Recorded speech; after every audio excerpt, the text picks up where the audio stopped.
But then again, remember the first king of Israelite. Remember how the Israelites asked for a king. They asked Samuel and say, pray unto God, we need a king. We want to be like other nation. I want you to get something, don't rush. And Samuel pleaded with them and said, remember how God delivered you. Remember what God did for you. Remember how he's set you free and he has led you supernaturally. And they say, no, we need a king. We need a king. And then God has to allow them to have their permissive will. And finally, Saul came to the picture.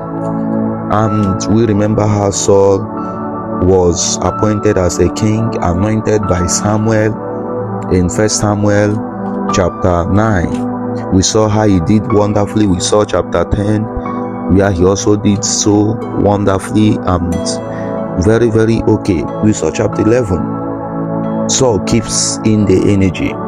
But we've begun to notice that from chapter 13 and 14, Saul began to, make a lot of mistakes and a lot of excuses. And Saul began to go against the will of the Lord. And finally, remember that what matters in our life is obedience. Remember this first king Saul. At a time, God asked him, he said, go to the Amalekites. He said, destroy everything in Amalekites. Kill the king, kill the children, destroy everything. Why? Because it was recorded that when the Israelites came out from the land of Egypt, the Amalekite oppressed them. They did a lot of things to them.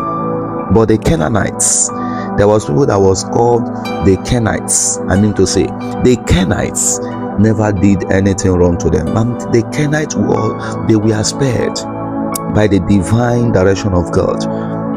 So when Saul, the king, was asked, go and destroy the Amalekites, destroy everything, don't rescue anything. So the king went there. He spared Agag, the king of the Amalekites, and he brought back home the choice sheep, goats, horses, name it, all the animals that looks healthy. Saul brought it back to Israelites, and he heeded this thing from the Lord. He said, God demands obedience from us. Don't go anywhere. I want you to understand something. And when God asked him, he began to lie that he brought it for sacrifice and everything. And at the end, Samuel asked him, and Samuel said to him in 1 Samuel chapter 15 verse 22, he said, and Samuel said, had the Lord as great delight in burnt offering and sacrifices as in obeying the voice of the Lord. Behold, to obey is better than sacrifice, and to hearken than the fat of rams. For rebellion is as the sin of witchcraft, and stubbornness is as iniquity and idolatry. Because thou hast rejected the word of the Lord, he has also rejected thee from being king. And it happened. Saul begged pretentiously. He never repented, and he never regained his kingdom.